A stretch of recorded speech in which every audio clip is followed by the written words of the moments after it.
Ils ont emprisonné un enfant. Truman, c'est interdit. Pourquoi? Y a quoi de l'autre côté? Ils ont créé un mensonge. Envoyez le soleil. Ils contrôlent une vie. Truman Bourbon. J'ai pas le droit de t'adresser la parole. Et ils appellent ça Je suis ton meilleur ami depuis l'âge de 7 ans, Truman. Il n'y aurait rien de pire à mes yeux que de te trahir. que de te trahir. Et là, on zoome doucement jusqu'au gros plan. Un divertissement. Je suis impliqué dans un truc malgré moi. Tout le monde a l'air d'être de mèche. Truman n'est pas un acteur, c'est un prisonnier. Voyez ce que vous avez fait à cet homme. Si vous me dites pas ce qui se passe, je porte plainte.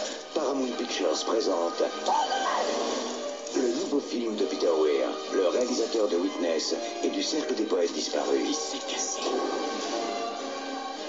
Le film américain le plus intelligent de la saison. Envoyez la foudre. Remettez ça. Jim Carrey, la révélation. Faites pas autre chose, c'est tout. Miraculeux. On va tout de même pas le laisser mourir en direct. Il est venu au monde en direct. Le film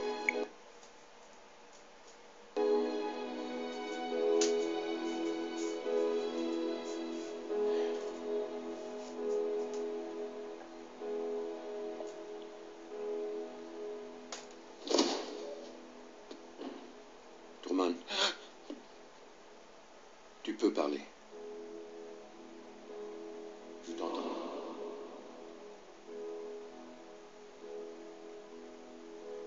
Qui êtes-vous? Je suis le créateur d'une émission de télévision qui donne de l'espoir, de la joie et de l'inspiration à des millions d'hommes et de femmes.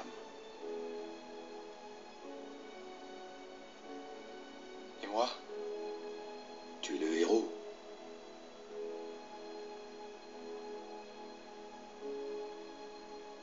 Alors rien n'était vrai. Toi, tu étais vrai. Et c'est pour ça que tu étais si bien. Écoute-moi, Truman. Il n'y a pas plus de vérité à l'extérieur qu'à l'intérieur du monde que j'ai créé pour toi. Même mensonge, même supercherie, mais dans mon monde, tu n'as absolument rien à craindre. Je te connais mieux que tu ne te connais. Il n'y a pas de caméra dans mon crâne. Ah, occupez-vous d'Evelyne et moi je vais m'occuper de l'autre. Je vais le déshiberner. Non, non, ne faites pas ça! Je lui dis tout. Vous le tuerez! Je lui dis tout. Non! Paul! Comment vous sentez-vous? Comment vous sentez-vous? Foutez-moi le jambe. Foutez-moi le dos, je te tape. Comment vous sentez-vous? Bien? T'attaques? Allez, on y va. Allez, hop! Et maintenant, je vous dis tout. Non! La ferme! Vous croyez en 1901? Eh bien non, vous êtes en 1970. Paf! Et le pôle Nord, ça vous dit rien, le pôle Nord, le pôle Nord. Vous êtes resté enfermé pendant 65 ans dans un bloc de glace. Et on vient de vous retrouver intact il y a 2 mois. Hubert! La ferme! Vous n'avez pas 25 ans, vous avez 90 ans. Je suppose que pour l'instant tu te sens un peu comme Alice, tombée dans le terrier du lapin blanc. On pourrait dire ça. Je le lis dans ton regard. Tu as le regard d'un homme prêt à croire tout ce qu'il voit parce qu'il s'attend à s'éveiller à tout moment. Je vais te dire pourquoi tu es là. Tu es là parce que tu as un savoir que tu ne t'expliques pas et qui t'habite. Bonjour à tous. Là, vous venez de voir une petite compilation de 3 films de Truman Show, Hibernatus et Matrix. Du moins, Matrix, c'est la bande de... la voix off qui parle. Ces 3 films ont un point commun. Le héros principal qui joue dans ces 3 films possède une caractéristique qui lui est propre. C'est l'amnésie. Et ce qui nous ramène à ce mystérieux grand monarque attendu pour la fin de notre monde. Ce grand monarque grandira au milieu de la foule sans vraiment connaître sa véritable nature messianique. Et comme nous l'expliqueraient ces 3 films, sa mémoire sera altérée.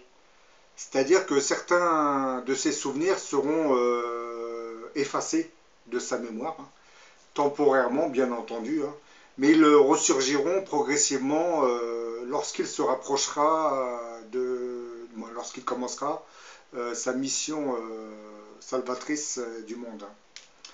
Dans le film de Truman Show, hein, qui est un film américain réalisé par Peter Weir et sorti en 1998, on mettait en scène un héros qui ne savait pas qu'on le filmait depuis sa naissance. Et le rôle de ce personnage était joué par l'acteur Jim Carrey, comme vous venez de le voir dans l'extrait. Le film raconte la vie d'un homme, Truman Burbank, star d'une télé-réalité, à son insu, bien entendu. Depuis sa naissance, son monde n'est qu'un gigantesque plateau de tournage, et tous ceux qui l'entourent sont des acteurs. Lui seul ignore la réalité de tout cela. Et à la fin du film, Truman Burbank se retrouve dans une sorte de mer fabriquée pour l'occasion, un décor, et entend une voix off semblant provenir du ciel, qui lui explique certaines choses. La voix qu'il entend à la fin du film est celle du réalisateur de cette télé-réalité, mais la mise en scène de cette voix provenant du ciel semble évoquer une autre réalité, beaucoup plus, j'allais dire, apocalyptique. Truman Show semble s'opposer à la voix off qui vient du ciel. Pour les scénaristes du film, c'était une manière indirecte de le mettre en opposition avec Dieu.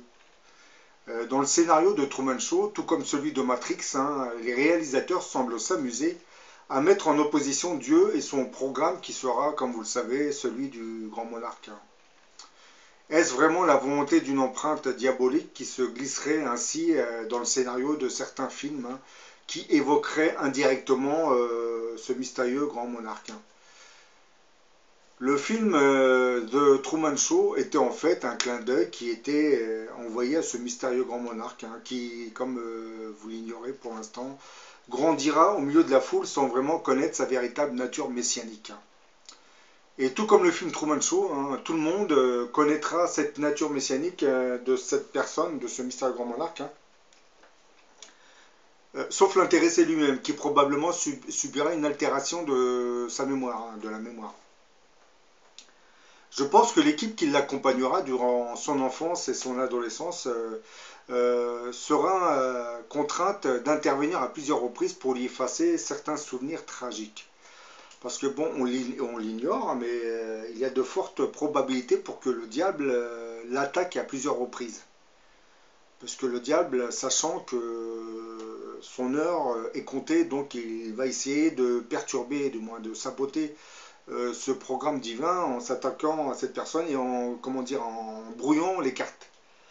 Ce qui va permettre peut-être au diable de fabriquer des ennemis à cette personne, alors qu'il est encore enfant. Alors vous imaginez, si cette personne grandit, le diable l'attaque à plusieurs reprises, en mélangeant, en brouillant les cartes, il pourra lui fabriquer des ennemis qui l'attaqueront. Et là, il n'aura même pas besoin d'intervenir, puisque ce sont des êtres humains qui s'attaqueront à lui. Lui, il ne fera que observer, ce qui va l'amuser. Et ce qui ne va pas amuser le créateur des mondes, comme on s'en doute. Dans le film Hibernatus, dans lequel jouait Louis de Funès, dont vous venez de voir un petit extrait, on met aussi l'accent sur cette caractéristique amnésique qui marquera la vie du grand monarque. Hibernatus évoquait certaines dates comme celles des années 70 et surtout l'année 1965, puisque le corps de l'hiberné reposait dans les glaces depuis 65 ans. C'est une manière indirecte de nous parler de la date de 1965, mais bon, c'est encore une hypothèse que je développe. Dans la saga Matrix, Neo, lui, semble ne pas savoir qu'il vit dans une matrice aux multiples programmes. Morpheus viendra le réveiller pour le préparer. Ce mystérieux grand monarque, attendu pour la fin de notre monde, correspondrait en fait à cette autre figure de l'eschatologie messianique musulmane, qu'on appellerait le Mahdi, et qui, tout comme le grand monarque, devrait se manifester vers la fin de notre monde. Une étude plus poussée nous montrerait que le grand monarque des chrétiens et le Mahdi des musulmans ne composeraient en fait qu'une seule et même personne. Une telle interprétation de l'eschatologie messianique de notre planète, qui marquera la fin de notre monde, nous renvoie automatiquement vers cette prophétie biblique qui évoque aussi l'arrivée d'un antéchrist, qui lui aussi devrait se manifester vers la fin de notre monde. Donc, comme je l'ai dit dans d'autres vidéos, je ne pense pas que nous aurons affaire à 3 grands monarques. Donc, pourquoi donc cet antéchrist qui gouvernera le monde ne pourrait-il pas correspondre à ce fameux grand monarque alias le Mahdi? Bien entendu, certains vont encore me dire le Mahdi n'est pas l'antéchrist. Oui, mais parce que vous avez une mauvaise image de cet antéchrist, vous voyez un être maléfique. Il faut se dire que probablement ça ne sera pas un être maléfique tel qu'on nous l'a présenté depuis des siècles. Et pourquoi on nous présente comme un être maléfique? Probablement qu'il va s'attaquer aux forces du mal dans ce monde. Donc le diable n'étant pas un idiot, il fera en sorte qu'on le discrédite avant qu'il n'apparaisse aux yeux du monde. C'est pour cette raison que lorsque vous dites antéchrist, vous voyez vraiment la personnalité du diable. Mais comme je l'ai dit dans beaucoup de mes vidéos, le diable est le prince de ce monde. Pensez-vous réellement qu'il a besoin d'un antéchrist pour gouverner? Non, je ne le pense pas. Je pense que ce grand monarque qui sera le programme de Dieu va venir faire de l'ombre au diable. Ce qui expliquerait pourquoi le diable a tout intérêt à le discréditer. Si c'était que ça, le discréditer, ça serait pas grave, mais je pense que lorsqu'il va arriver, dès son plus jeune âge, il sera attaqué par le diable. Puisque, bon, certains vont me dire qu'il est protégé, il sera protégé par Dieu, mais bon, le diable aime bien la provocation. Mais bon, il pourra l'attaquer, mais comme je l'ai dit aussi dans d'autres vidéos, il y a une autre caractéristique qui marquera cette personnalité, c'est que peut-être il ressuscitera souvent. C'est une autre caractéristique de cet antéchrist. Parce qu'on nous dit qu'il fera de grands prodiges, il aura un pouvoir incroyable. Probablement qu'il va ressusciter, non, c'est Dieu qui va le réveiller, parce que le diable, lui, veut s'en débarrasser. Et à chaque fois qu'il l'attaquera, Dieu viendra le réveiller. Donc, et le diable le sait très bien. Donc, il le fait, mais c'est juste par simple provocation. Dans les hadiths de l'islam, on nous préciserait que le Mahdi ne sera pas vraiment le prénom du grand monarque, mais un titre. Mahdi, c'est un titre qui signifierait, en traduction, le bien guidé. Et d'après les hadiths, le grand monarque devrait porter, logiquement, le même prénom que celui du prophète de l'islam, c'est-à-dire Mohamed. Et vous savez qu'en France, des Mohamed, vous en avez beaucoup, beaucoup. En règle générale, dans chaque famille musulmane, vous avez un Mohamed. Donc, essayez de le trouver parmi ces centaines de milliers de familles musulmanes. Ça va être très compliqué. Mais bon, je pense que on commencera à le connaître parce que dès son plus jeune âge, Dieu va lui apparaître. Donc, il va faire en sorte qu'il se manifeste. Ça va se faire automatiquement. Vous verrez, ça ne sera pas comme un chef, un gourou ou un chef de secte. Dès l'instant où Dieu va faire en sorte qu'il se présente, autour de lui, les gens sauront que c'est un élu. Donc il va grandir peut-être sans connaître sa véritable nature messianique. Mais bon, les gens autour de lui sauront que cette personne est prédestinée à accomplir une mission bien précise. Ce qui n'a pas été le cas des gourous de sectes, comme vous le savez. Les sectes, lorsqu'ils sont nés, on n'a pas connu leur naissance. C'est-à-dire leur naissance n'a pas été très célèbre. Mais celle du grand monarque, je pense que dès son plus jeune âge, il va se passer quelque chose qui va nous le présenter au monde. Si ce n'a pas été fait déjà. Parce que je parle beaucoup des années 70, il s'est peut-être passé quelque chose dans les années 70, mais bon, comme les gens qui suivent ces vidéos sont très jeunes, donc ils ne savent pas de quoi je pourrais parler. Les personnes beaucoup plus âgées peut-être auraient une idée, je ne sais pas. Et contrairement à ce que certaines personnes croient, le Mahdi ne saura pas à l'avance qu'il est celui qui recevra le titre de Mahdi. Pour quelle raison?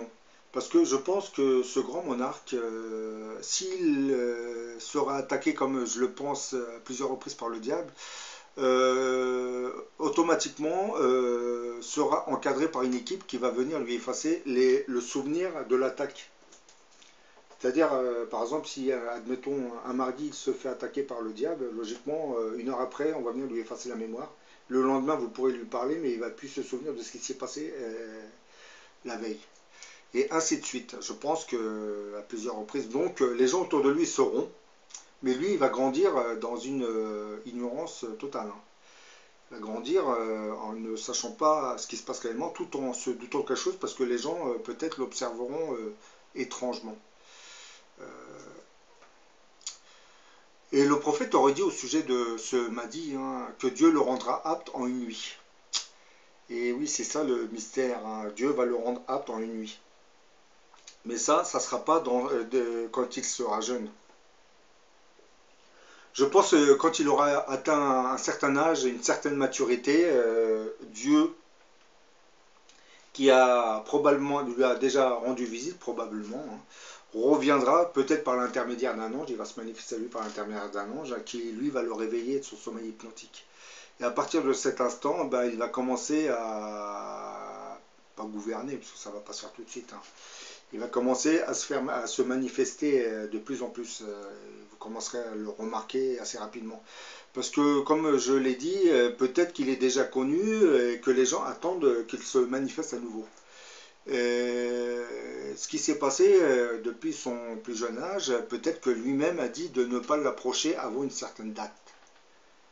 C'est pour cette raison qu'il grandit sans savoir qui il est, mais les gens autour de lui le savent. Mais bon, précisons que dans le subconscient de cette personne, elle est bien au courant de la mission. Parce que si ce grand monarque vous contactez, vous allez contacter son subconscient, ben lui il va vous parler. Hein. Il va vous dire ce qui va se préparer pour le futur, ce que cette personne fera. Donc le programme est carrément inséré dans le subconscient. C'est comme un disque dur. Hein. Vous enclenchez le programme, et ben il se déroule de lui-même. Et ben le grand monarque c'est pareil. Lorsque vous allez rentrer dans son subconscient, d'ailleurs en parlant de subconscient, bon, dans ceux qui suivent régulièrement mes vidéos, j'ai parlé de ce grand médium Edgar Cayce, qui pouvait soigner, du moins pouvait soigner des milliers de personnes, rentrer dans le subconscient des gens, retrouver les vies antérieures, ce qu'elles auraient vécu dans leur vie antérieure. Et ben le subconscient de ce mystérieux grand monarque sera doté du même pouvoir. C'est-à-dire, lorsqu'il sera dans un état post-hypnotique, hein, il pourra vous suggérer certaines thérapies, hein, rentrer dans votre subconscient pour vous dire où vous étiez dans votre vie antérieure, ou que fait votre double dans un monde parallèle, hein, c'est pareil. Hein, ce que j'ai dit dans une autre vidéo, dans certaines vies antérieures, en réalité, c'est des vies qu'on est en train de vivre sur des plans parallèles. Hein, c'est une compilation de... Bon voilà, j'en ai fini. Hein. Maintenant vous comprenez qu'à travers certains films, on essayait on essaie toujours de vous faire passer certains messages. Hein. Mais sauf que beaucoup de ces messages, hein, comme Matrix et Truman Show, sont un peu tronqués, hein, déformés par l'empreinte du diable, hein, qui, comme vous le remarquerez, met toujours en opposition le grand monarque avec Dieu. Hein. Je ne vais pas vous parler du film L'Associé du Diable, parce que là, c'est carrément le diable qui s'attaque à Dieu. Hein. Je vous demande pas de regarder l'extrait où vous avez Al Pacino qui se déchaîne contre Dieu. Bah, là, vous voyez vraiment, c'est l'empreinte du diable, hein, parce que ce genre de discours, il n'y a que lui qui peut le tenir. Donc, d'ailleurs, juste en parlant du film, je lui fais de la publicité, mais bon, c'est pas trop grave. Dans le film L'Avocat du Diable, vous avez... l'acteur qui joue Neo dans Matrix hein, jouerait en fait le rôle de cet antéchrist hein, qu'on appelle le grand monarque aussi. Hein. Et bon, le diable essaie d'en faire un avocat, mais bon, ça marche pas vraiment. Oui, c'est étrange. Hein. Dans beaucoup de films, vous avez l'impression que le diable s'adresse au grand monarque. Hein. Ça, je l'ai dit pour la saga Star Wars déjà. Hein. Parce que l'empereur, comme je l'avais dit, l'empereur, le diable est joué par l'empereur. Hein. Dark Vador, c'est un peu le G7, hein, et le Luke Skywalker, hein, ça serait le grand monarque. Mais bon, on retrouve toujours la même chose hein, dans certains films. Hein. Mais là, bon, je vous ai présenté Truman Show, Hibernatus et Matrix, hein, pour vous dire qu'on parle souvent d'une personne qui s'éveille, hein, quelqu'un qui est amnésique, hein, qu'on essaye de sortir de son sommeil hypnotique. Hein. C'est exactement la caractéristique du grand monarque, ça. Bon, certains vont avoir peur, dire il va être amnésique, c'est-à-dire il va être atteint de la maladie d'Alzheimer. Non. Je vous l'ai dit, ça sera des souvenirs qui vont être effacés artificiellement par des procédés d'hypnose. Mais ces souvenirs ne sont pas détruits, ils sont dans le subconscient, donc ces souvenirs vont ressurgir lorsqu'il se rapprochera de sa mission. C'est pour cette raison, il ne faut pas trop s'inquiéter, il ne sera pas vraiment amnésique. D'ailleurs, vu le pouvoir qu'on va lui donner, vaut mieux qu'il garde sa mémoire pleinement. Bon, je vous dis à la prochaine pour une autre vidéo.